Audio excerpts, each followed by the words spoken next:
talk a little bit about is just non-invasive ventilation in stable COPD. And the subheading here is an intersection of sleep and pulmonary medicine. And, I think, one of the great things I think about sleep medicine is that, to be a good sleep physician, you got to be a pulmonologist, you got to be a psychiatrist, you got to be a neurologist, and probably other areas as well. And it's really just this sort of integration of different skill sets that kind of come together and I think make it a unique subspecialty. And so, this is a tracing, I mean, maybe just to stimulate, a little bit of the talk here. And, I guess I might ask the fellows in the room maybe to describe what they see. And what do they think? You see essentially two graphs. The top one representing the O2 saturation, and the bottom one representing the heart rate. And you can see some times on the bottom, so a couple of hours of recording, and you can on the top graph you can see essentially some periodic dipping, probably about approximately 5 of them during the night, with O2 saturations going down to as low as the 70s possibly. And then you can sort of see on the lower graph with the heart rate, you can see the heart rate elevating during those most of those events pretty clearly. O2 saturation sitting somewhere in the low 90s throughout part of the somewhere low mid 90s throughout the heart rate, yep. And heart rate tended to be somewhere in the 70s to probably as high as 100, but probably averaging between the 90s and the 70s. Okay, yeah. So what's the interval between the episodic? I'd probably estimate maybe about a little over an hour, or about an hour. Okay, what about that little oxygen saturation increase at the beginning of the record? Yeah, that one might be maybe the initial falling asleep. No. Okay, right in the front. The first, Right there. I guess, yeah, you're talking about this and then the drop. Yeah. No, then it dropped. Yeah. A transition from awake to sleep. Yeah. I think you have Yeah, to well- look for those places. I mean, No, just reminding, I mean, either yes, but like just in terms of looking at the desaturations, what's kind of maybe unique about this? What stage of sleep do you think this is happening? Okay, yeah, right. It's happening very episodically. So either REM or maybe this person is changing positions could be a possibility, right?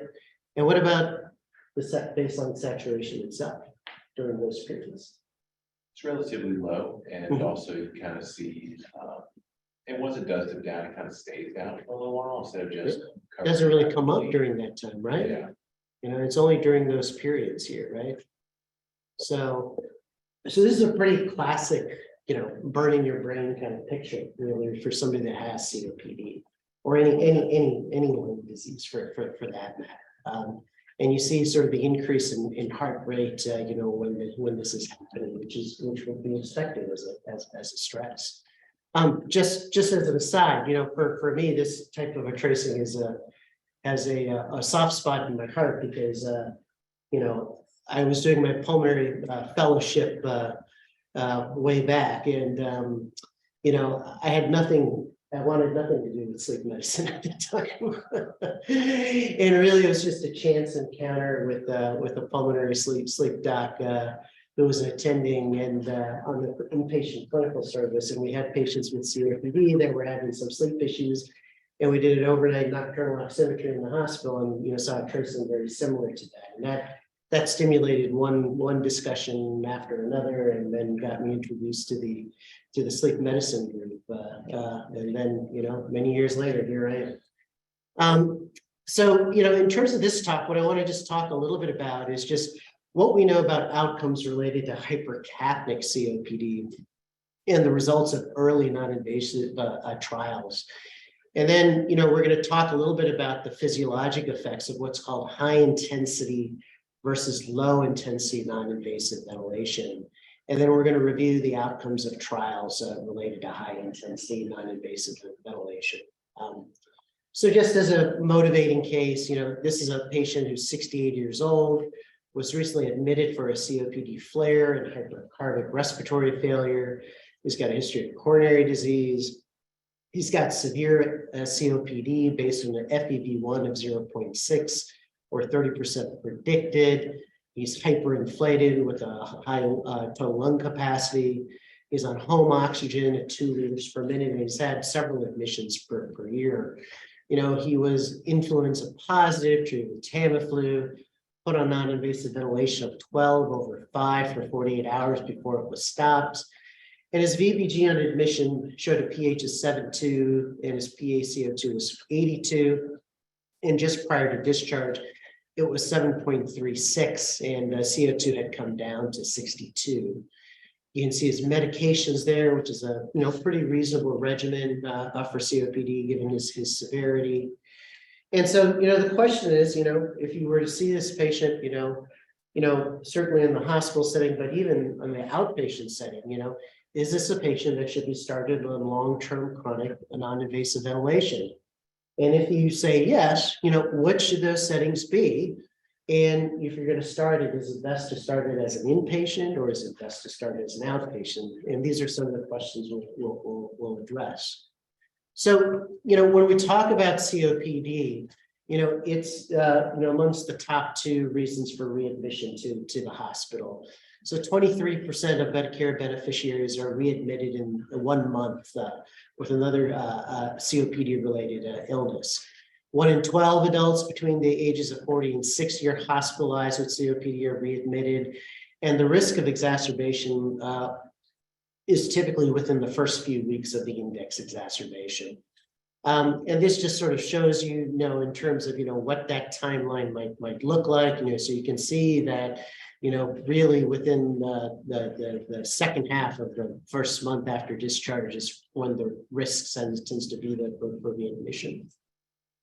When we look at the issue of hypercapnia in COPD and its relationship to survival, this is one study that shows you what that scenario looks like. And so, we know that patients with COPD have a higher morbidity mortality than those that don't. But what we do see is that age and carbon dioxide levels really are the biggest predictors of survival. And so those that are hypercapnic, their 5-year survival is 33% compared to 56% of those that are not hypercapnic. So, really, when we think about COPD and really any chronic lung disease for that matter, what we really should be thinking about sleep is that it's a vulnerable state. It's not this nice, pleasant, refreshing state that it should be for everyone.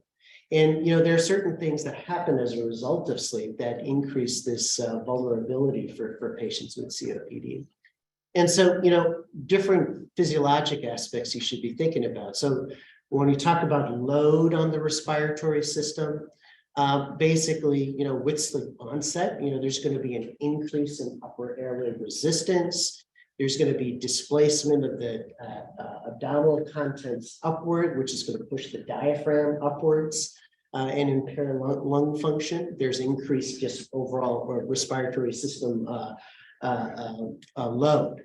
In terms of just a capacity, this puts more stress on the diaphragm and the other accessory muscles. When you go into REM sleep or dream sleep, if you're dependent on those muscles while you're awake, when you sleep, you lose that drive and you're going to actually be more vulnerable and become more hypercapnic and more hypoxemic. And then your drive is typically reduced during sleep to breathe. And so this reduced neural drive that we see can blunt the response to hypercapnia and not allow the respiratory system to adequately compensate. So all of these things can actually lead to the converse of what we typically see during sleep in healthy individuals, which is that your respiratory rate is going to go up and your tidal volume is going to go down and your overall minute ventilation is going to reduce. And when your minute ventilation goes down, this is basically what hypoventilation is. And so you're going to retain more carbon dioxide. And so, this is just one study that shows that what happens to diaphragmatic activity when one goes to sleep. So on the left-hand panel, you see wakefulness. On the right-hand panel, you see REM sleep or dream sleep. So these are just different electromyographic recordings from different parts of the system. But you can see here essentially in this graph, which is probably the easiest to interpret, is that the peaks of these phasic bursts are significantly reduced during REM sleep compared to wakefulness.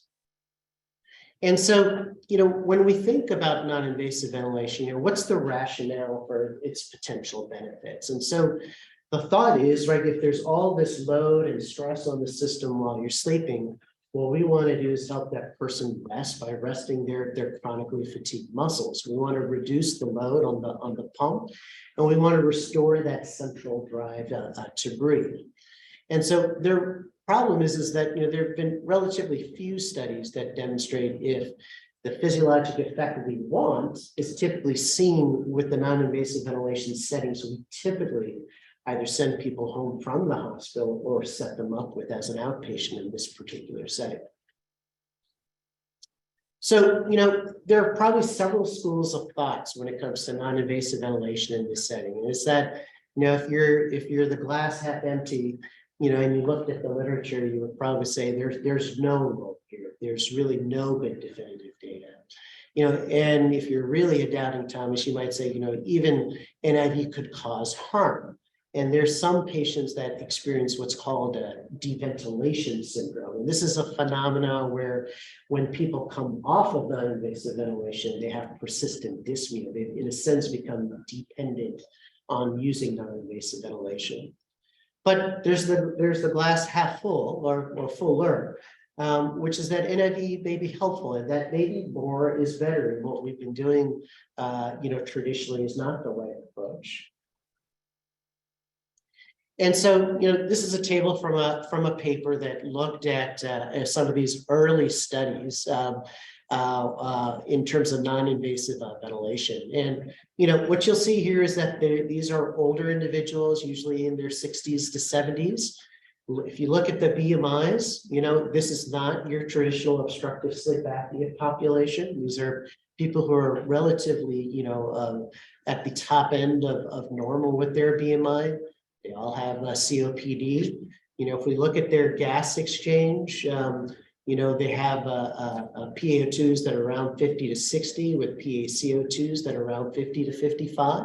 So clearly this is a hypercapnic groups that have been studied.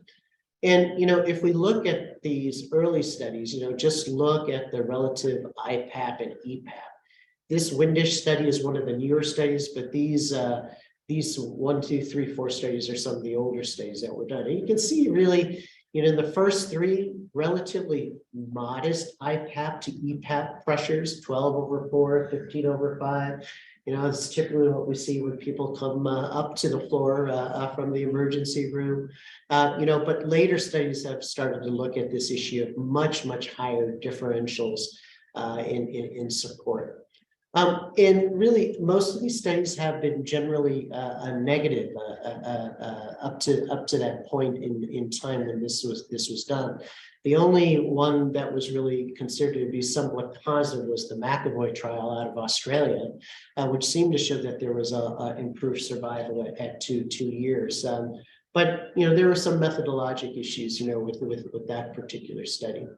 And so, when you look at the meta-analyses of these different studies that have been looked at, again, whether you look at mortality, FEV1, gas exchange, 6-minute walk test, relative to the 0 line, what you see is that there's overlap indicating that there's uncertainty in what the benefit is with regards to this level of non-invasive ventilation.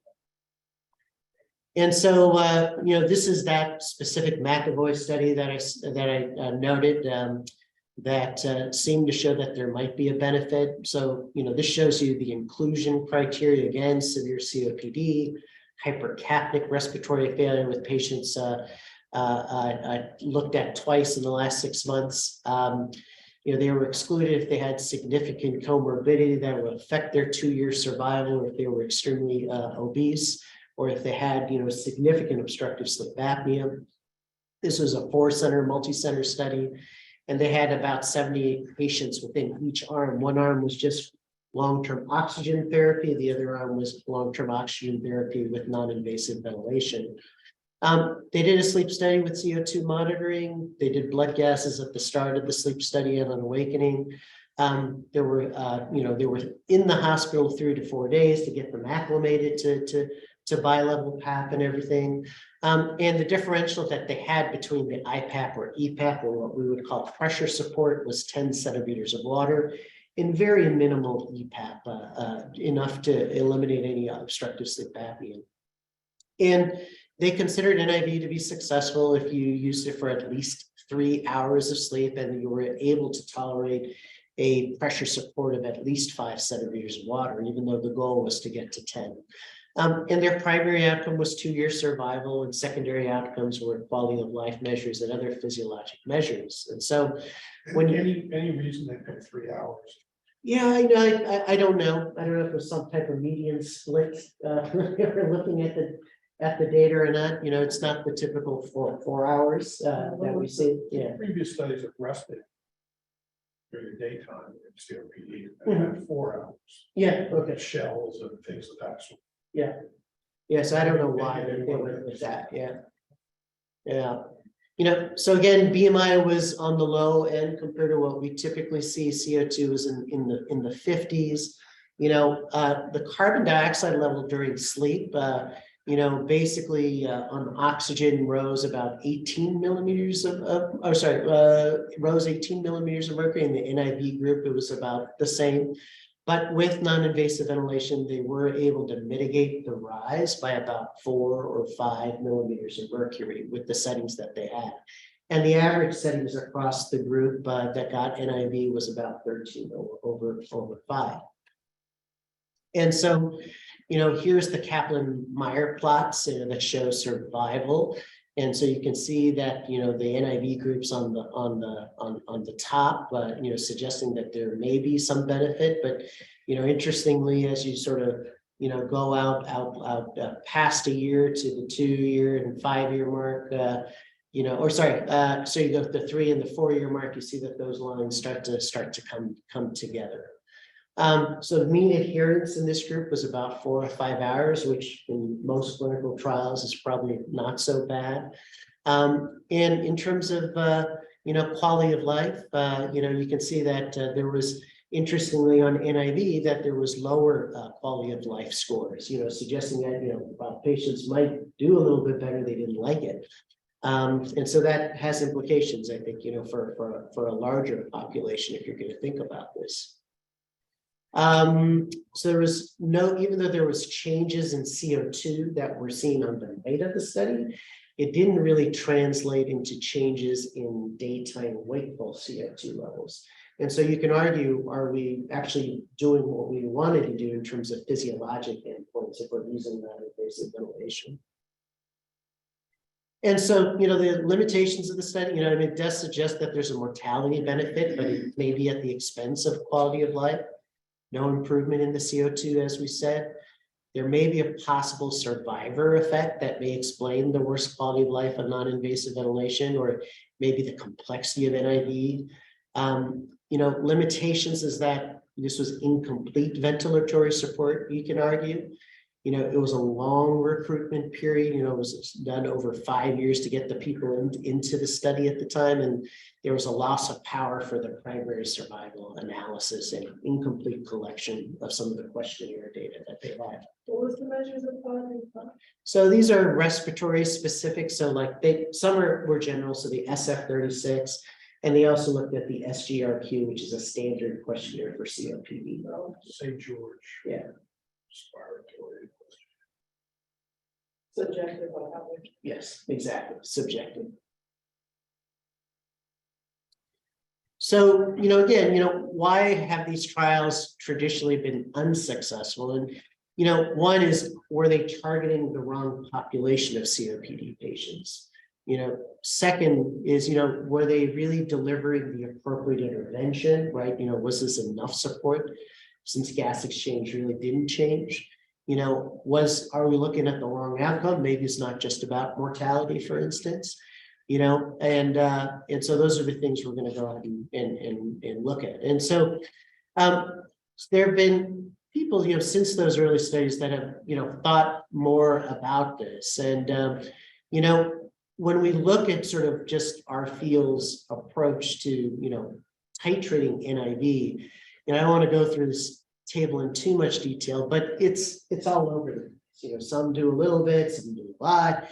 There's not a lot of standardization, nor is there a lot of standardization as to what the target outcome should be.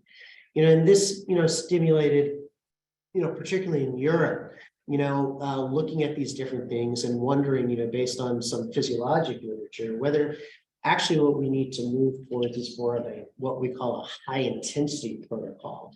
And so these are pressure levels that where we typically wouldn't traditionally think about. And so the question is, gosh, you're going to these high pressures, is more necessarily better? And so, kind of the questions you want to ask are, what's the effects on sleep? What's the effects on respiratory mechanics? Are there any cardiovascular consequences of having these high pressures? And, another question that's been asked is it all about the pressure or the pressure support difference?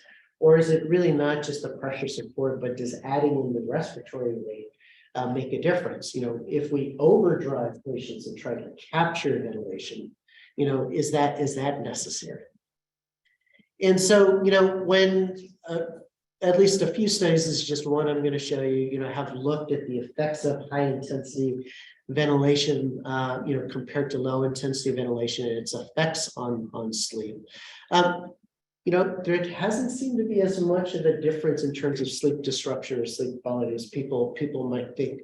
And so this just shows you the difference in terms of stage 1, 2, 3 REM sleep, and the difference between the high intensity and the low intensity group. High intensity groups in the dark bars versus low intensity in the clear bars here. And we talk about high intensity in this study was 29/4. So a pressure support of 25 compared to a pressure support of 10 in the low intensity group. And so you can see that really there's no changes in sleep stages here. There is a greater reduction in CO2 as would be expected with the high intensity compared to the low intensity group. When we look at how does this affect respiratory mechanics? So this is a small physiologic study that randomized patients with severe COPD and hypercapnia to conditions of just standard breathing, low intensity ventilation, and high intensity ventilation. In terms of low intensity, it was 17/4, so a pressure support of 13 compared to a pressure support of 23. And in addition, the backup rate was turned on in this high intensity group. They were able to reduce the CO2 from 59 down to 49 in the high intensity group. So that's a difference of 10 versus maybe 4 or 5 in the low intensity group. So again, you're achieving the intent, if you will, And when you look at sort of respiratory mechanics, what you see here, is basically airflow, peak airway pressure. This is the pleural pressure, and this is the diaphragm pressure. And when you look at this comparison of high intensity versus standard breathing or low intensity, I don't expect everybody here to be a pulmonologist, but the pleural pressure, if you will, is a surrogate for the amount of work that you're generating, right? And so when you have large swings in pleural pressure, that's indicating that there's higher respiratory drive. And so you can see with low intensity ventilation that you get a reduction in that drive, right? So you are taking off some of the work of breathing. But when you get to high intensity pressure levels, you have even more reduction in that work of breathing. Well, besides just looking at pleural pressure, another way you can look at that intensity on the work of breathing is what's happening to the diaphragmatic pressure, the transdiaphragmatic pressures. And you can see here under standard breathing conditions that they're relatively high. But once you get to the high intensity levels, it's almost quiet. You need to define that. for some- What's that? The transdiaphragmatic pressure. So it's the pressure differential that's between, catheters that are above the diaphragm and below the diaphragm. And it's really it's a measure of the strength of the diaphragm. So just like on pulmonary function tests, we often do inspiratory and expiratory muscle pressures. This is considered the gold standard measurement in terms of really assessing a respiratory muscle strength. Okay. And so, it's often used in people with neuromuscular disorder as a way to measure their muscular strength. So, and this, again, in this group over here, you're really showing that you're achieving the goal of muscle rest. That said, when you talk about these high pressures, what you have to be worried about is the cardiovascular effects. And so, what we know basically, right, if you add on a positive pressure, right, it goes ahead and it's going to reduce preload, and it's going to decrease afterload, right? And so, concerns with that then are really whether you have decrease when you have these large pleural pressure swings, you have less venous return and less preload. And so when you do high pressure intensity, you're going to increase lung volumes. And when you increase the lung volumes like that, you're going to actually increase pulmonary vascular resistance, which is going to impede the flow of blood from the right side of the heart over to the left side of the heart. And so that could result in cardiac impairments that you don't want to see. And so, in this study, what they did was to try to look at some of these cardiovascular parameters, and generally speaking, when you look at things, there is some small reduction in stroke volume, some small reduction in cardiac output, that's seen here. But, and while these differences were statistically significant, the question, becomes, are these physiologic changes that you're seeing, are these of clinical significance, and do they result in real adverse clinical consequences? And the answer, I think, is that we just don't know at this point in time. For this study, was there an exclusion criteria for EI? If you were impaired, these were healthy COPD patients in that sense. They didn't have heart disease. Right? Yeah. They are clinically significant. Yeah. People always said they do any. Yeah. Right. Same respect. So this slide just shows a study where, the question that's being asked is, is a regimen of high pressure is what's needed, or high intensity? And so, sometimes these terms are used interchangeably, but what is being considered here when they say high intensity is not just high pressure, but the addition of adding in that backup respiratory rate at a higher respiratory rate than we would typically think about, to achieve muscle rest or capture breathing. And so, it's a little bit hard to see here, but you've got LP, LF, which is low pressure, low frequency. You've got high pressure, low frequency, low pressure, high frequency, and high pressure, high frequency.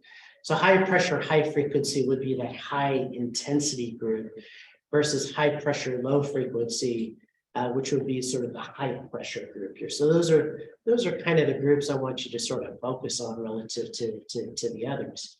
But what you can sort of see here is that, what the outcome here is the EMG activity of the different muscles. So they're looking at intercostal muscles, diaphragmatic muscles, scalene muscles, right? These are at both the accessory muscles as well as the diaphragm.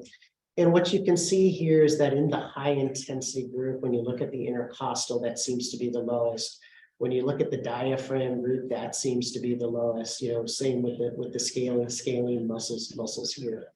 And so, this really sort of gives you some sense that, that it might be that while high pressure is good, adding in, a backup rate might be even a little bit better. So, these concepts, led to one of the first studies to be done. I think this was in the Netherlands, where they did this on the inpatient side. And so they looked at patients with severe COPD. They were off the ventilator for at least 48 hours, and their CO2s were at least 45 millimeters of mercury. So it was a multi-center study.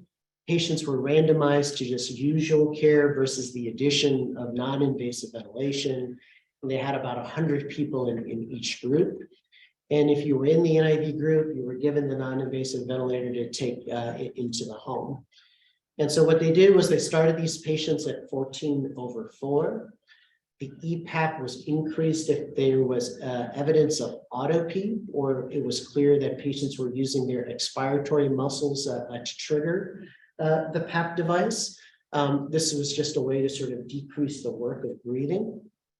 And they tried to set the respiratory rate close to the patient's spontaneous rate, as much as the patient could tolerate. And they tried to assess the effectiveness with overnight transcutaneous CO2 monitoring. Primary outcome was readmission for respiratory related issues or mortality. This is their table 1 that just looks, at the types of patients. Again, patients in their 60s, BMIs are about 24 to 25. Most are on oxygen. They have severe COPD at around 25% of predicted. And the CO2s are elevated, which is the key thing, at around almost 60 millimeters of mercury. And so in terms of what they got to levels of about 19/5. So that's about a pressure support of 15. This may be relatively low on the low end of a high intensity, if you will. Amazingly, they got people to use the devices for about 6 hours a night, which is incredible, I think, even in a clinical trial setting. And in terms of nocturnal CO2 changes, they had about a 6 millimeter a reduction in CO2. There was attrition over time in terms of getting people to the 1 month.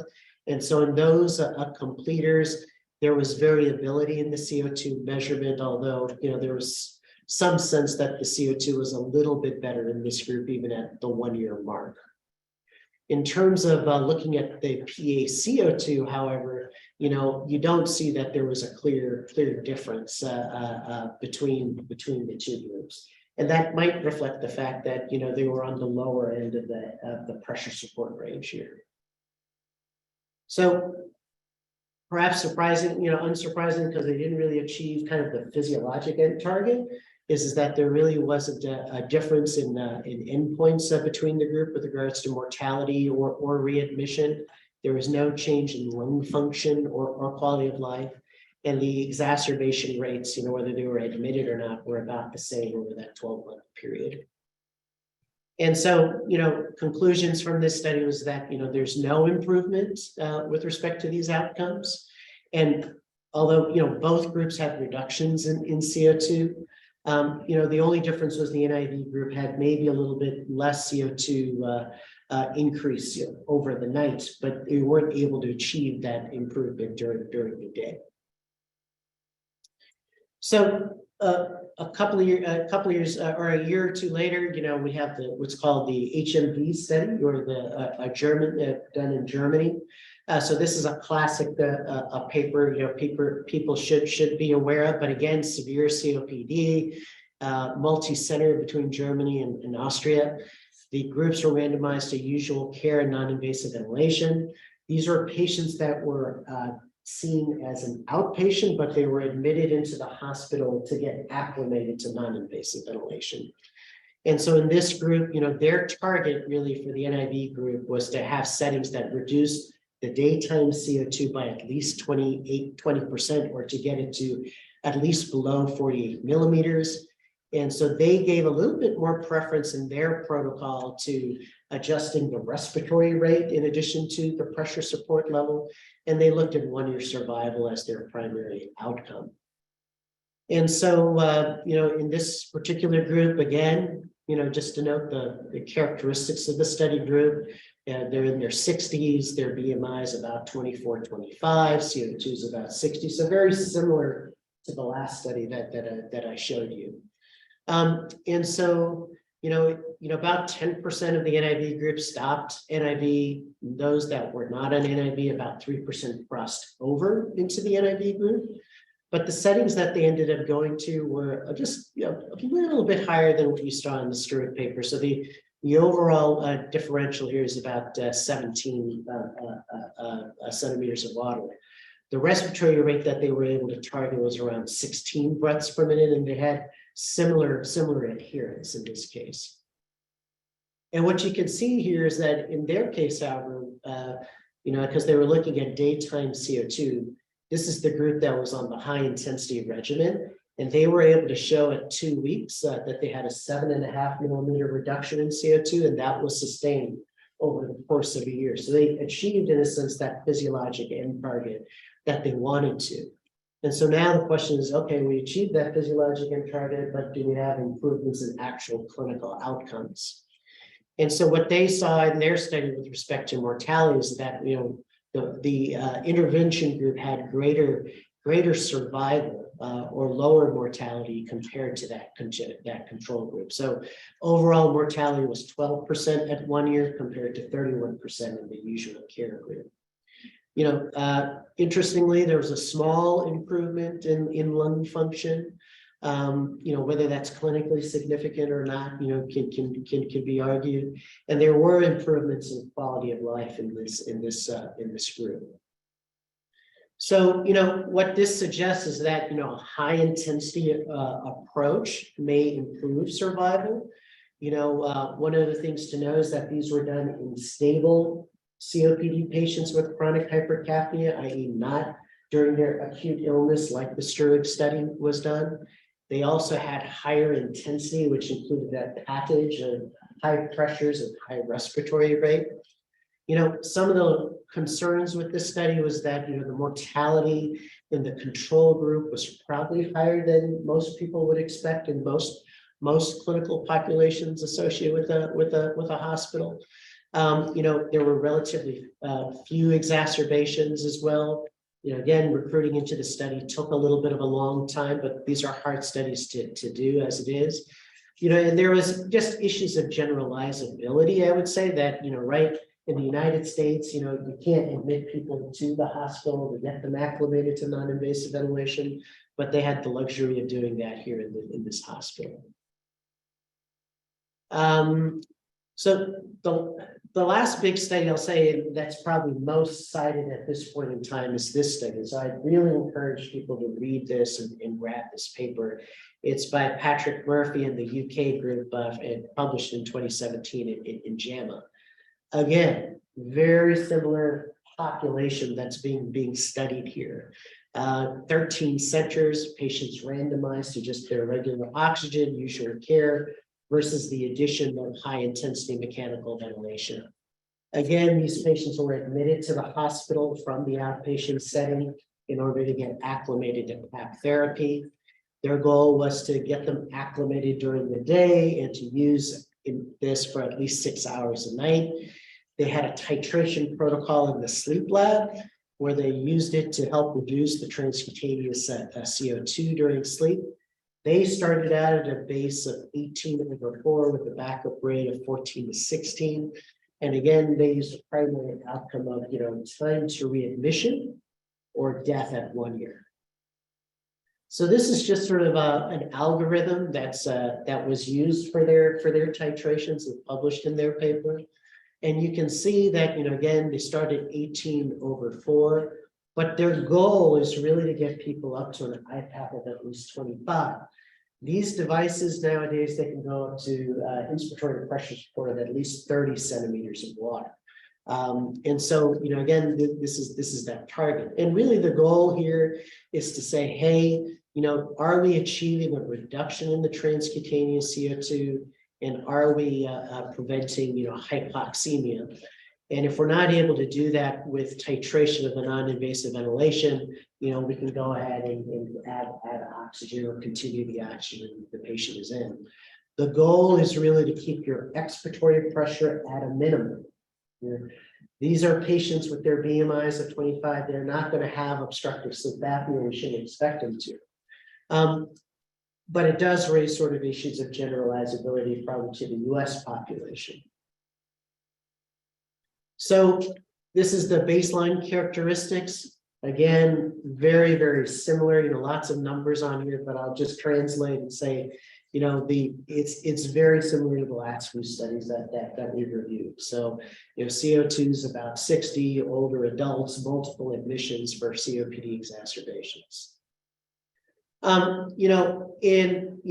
achieved their goal in terms of the non-invasive settings, where they got to 24/4. So you're talking a pressure support of 20. Okay, that's huge.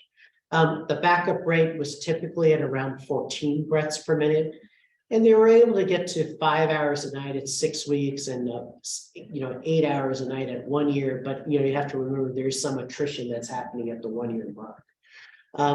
But when you look at transcutaneous CO2, which is their physiologic intermediate, what they show basically is that there's a larger decrease in CO2, between the groups. I think I got my numbers mixed up here, actually. When they looked at the PaCO2, which wasn't their primary outcome, what they do show is that it was relatively flat, maybe a little bit improved in the HMV group at 2.3. So they didn't quite achieve the same degree of physiologic endpoint, I would argue, as that German study that I noted. But despite that, when you look at sort of the issues of clinical outcomes, what they saw with non-invasive, the addition of non-invasive ventilation was greater survival at 1 year or less readmissions compared to the use of oxygen alone. So we have to remember it's a composite endpoint, and this is survival on the what? That's months. Yeah, and this is 12 months. Yeah, exactly. Yeah, So 6 months. Yeah. If you don't do it, it's 80% are dead. Not dead. It's it's a composite endpoint, so it's dead or exacerbation or readmission. Readmission made up the bulk of this. So when you look at the fact that 25% of COPDers are readmitted to the hospital, that would be huge if we can do this and prevent this. So, conclusions from this report, again, looking at a combined endpoint, that there is improvement with this high intensity regimen. There were reductions in transcutaneous CO2, but the change in PaCO2 was much more limited. They did not see the benefits with regards to quality of life that were seen in the German study. These were sick patients that they did study. There was, the limitations of the study that wasn't powered to detect differences in death. And some concerns with the secondary endpoints that because there was crossover of patients where people randomized to NIV did not use it, or people who didn't get randomized to NIV got started on NIV, whether that may have mitigated some of the differences. And only one of the studies, one of the centers, performed the sleep study, so we don't actually know, whether or not you had the reductions in transcutaneous CO2 across all of the sites that were studied. So, again, these were studies that were done in the inpatient setting, in the sense of that's where they were titrated. So the question becomes, can you do this in the home setting? And so this is a study done by the Dutch group, sort of looking to answer that question, like, is this feasible to do in the outpatient setting? So looking at a very similar group of people with stable COPD, no flares in the last 4 weeks, and these individuals are randomized to, getting NIV in the hospital versus initiating it in the home. And so this was just a group of about 30 individuals. And they were discharged, once they were showing that they were using it 6 hours a night. The goal was to achieve normocapnia, or a 20% reduction in the transcutaneous CO2. For the group that had NIV set up in the home, interestingly, they used a technology to allow for remote monitoring, of the PAP settings. They had a nurse visits in the beginning to get the check-in on them, and they actually had a special CO2 device that they could actually have results sent back to a central monitoring location to sort of help guide the NIV settings. Once patients were using their NIV for at least 6 hours a night, the nurses said, okay, you're good, we're leaving. And really the goal of the study was to show that, that this home pathway was non-inferior to if you did the setup in the hospital. So they basically tried to show that there wasn't a difference in CO2 by more than 3 millimeters of mercury. And so characteristics very similar to the kinds of patients that were studied in the earlier studies. And what you can see in terms of the high intensity settings in the home is that, they were able to increase the settings over the 6 months in the home setting. They were a little bit faster as you would expect out of the gate in the hospital setting, but they were at about they were a little bit higher at the 6-month point compared to the home setting. But in terms of whether that made any difference in terms of their endpoint of looking at, the CO2 reduction achieved, there really was no difference. The setup time was clearly faster at 7 days if you got them into the hospital to do the education, versus it took a little bit longer, about 14 days to get to where they wanted to. When they looked at quality of life measures between the two groups, there really were no differences in the different quality of life measures that were used. But clearly there were cost benefits in terms of being able to do it in the home versus doing it in the hospital setting.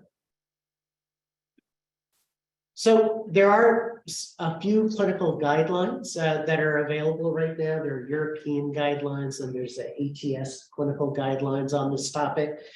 For the most part, they're similar, although there are some small differences between the two.